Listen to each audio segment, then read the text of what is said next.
సంగారెడ్డి జిల్లాలో ఇలాంటి ఘటనలు పునరావృతం కాకుండా చర్యలు తీసుకుంటామంటున్న జిల్లా ఎస్పీ చెన్నూరు రూపేష్తో మా ప్రతినిధి PV Rao face to face. జిల్లా చందాపూర్లో కొద్దిసేపటి క్రితం జరిగినటువంటి ఏదైతే రియాక్టర్ పేలిన సంఘటనలో ఇప్పటివరకు 4 మృతి చెందినట్లు తెలుస్తోంది. క్షతగాత్రులందరూ కూడా సంగారెడ్డి జిల్లా ఆసుపత్రికి అదేవిధంగా ఎంఎన్ఆర్ కాలేజీకి చేర్చారు. వాళ్ళందరూ కూడా చికిత్సలు అందిస్తున్నారు. కొద్దిసేపటి క్రితమే ముఖ్యమంత్రి రేవంత్ రెడ్డి ఈ ఘటనపై స్పందించేసి జిల్లా మంత్రులను అలర్ట్ చేశారు. ఇప్పటికే కొండా సురేఖ అదేవిధంగా దామోదర్ రాజేసింహ సంఘటన స్థలానికి వచ్చారు. సంఘటన స్థలంలో జిల్లా ఎస్పీ రూపేష్ అదేవిధంగా వల్లూరు క్రాంతి కూడా పరిస్థితిని సమీక్షిస్తూ ఉన్నారు. క్షతగాత్రులందరికీ ఎలాంటి ఇబ్బంది లేకుండా అందరూ కూడా చికిత్స అందే విధంగా ఏర్పాటు చేస్తున్నారు. మరో రియాక్టర్ పేలకుండా మాత్రం ముందు జాగ్రత్తగా మాత్రం చర్యలు తీసుకున్నారు. మనతో పాటు జిల్లా ఎస్పీ రూపేష్ ఉన్నారు. ఇక్కడ ఘటన సంబంధించి పూర్తి వివరాలు తెలుసుకునే ప్రయత్నం చెప్పండి సార్. ఎన్ని గంటలు జరిగింది ఘటన? ఇప్పటి వరకు ఎంతమంది డెత్ అయ్యారని సమాచారం అధికారికంగా? సుమారుగా 4:40 నిమిషాలకు ఇది అయినట్టు మాకు ఇన్ఫర్మేషన్ వచ్చింది.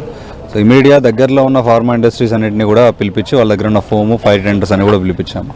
At the same time fire engines అవన్నీ కూడా చేసి డిస్ట్రిక్ట్లో ఉన్న అన్ని సోర్సెస్ని మొబిలైజ్ చేయడం జరిగింది. సో అక్కడ ఉన్న ఆల్రెడీ అందులో పనిచేస్తున్న వాళ్ళు కూడా చాలామందిని రెస్క్యూ చేశారు. సో రెస్క్యూ చేసిన వాళ్ళందరినీ కూడా దగ్గరలో ఉన్న ఎంఎన్ఆర్ కాలేజ్కి ప్లస్ అలాగే గవర్నమెంట్ మెడికల్ కాలేజ్కి పంపించడం జరిగింది. సో ఇప్పటి వరకు తెలిసిన మృతులలో 4 చనిపోయారు. మృతులు అందరూ కూడా లోకల్ వాళ్ళైనా నాన్ లోకల్స్? ఎక్కడ వాళ్ళంతా 3 నాన్ లోకల్ వాళ్ళు కంప్లీట్గా. ఒకరు తమిళనాడు, ఒకరు బీహార్, ఇంకొకరు కర్ణాటక నుండి ఉన్నారు. ఒకతను one of the director also died. So Ravi అని చెప్పేసి తను కూడా ఇప్పుడు జరుగుతున్నప్పుడు దాన్ని తప్పించడానికి పోయి he also succumb to injuries. మనం చూస్తే గడిచిన 4 రోజుల క్రితం కూడా ఇలాంటి ఘటన కూడా జరిగింది. మీరు వచ్చిన తర్వాత కూడా దీని మీద చర్యలు తీసుకున్నారు. వరుసగా ఈ విధంగా ఘటనలు జరుగుతున్నాయి. అంటే పని ప్రదేశాల్లో కనీసం భద్రత ఉండదు, ఇన్స్పెక్టర్ ఫ్యాక్టరీస్ కనీసం తనిఖీలు ఉండవు. దీన్ని ఏ విధంగా మీరు భవిష్యత్తులో ఇలాంటి పునరావృతం కాకుండా ఎలాంటి చర్యలు తీసుకోబోతున్నారు?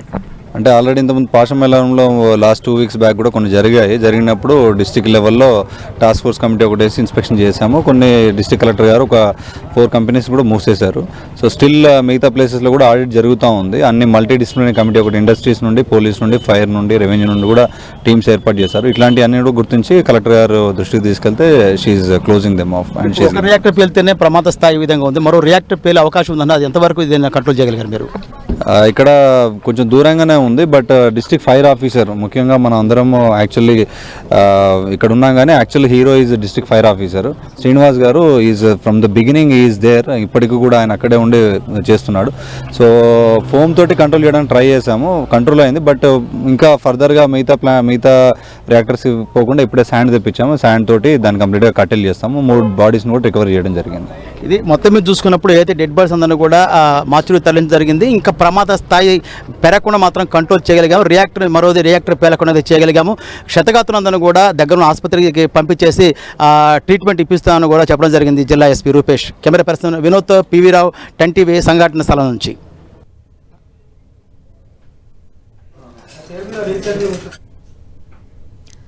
సంగారెడ్డి జిల్లా చందాపూర్ సమీపంలోని ఎస్బీ ఆర్గానిక్స్ కంపెనీలో జరిగిన ప్రమాదంపై సీఎం రేవంత్ రెడ్డి సమీక్షించారు. రియాక్టర్ పేలటంతో మంటలు చెలరేగినట్లు వారు సీఎం రేవంత్ కు వివరించారు. ప్రమాదంలో గాయపడిన వారికి మెరుగైన వైద్య సహాయం అందజేయాలని జిల్లా అధికారులకు సీఎం రేవంత్ సూచించారు. ఘటనపై రేవంత్ రెడ్డి దిగ్భ్రాంతి వ్యక్తం చేశారు.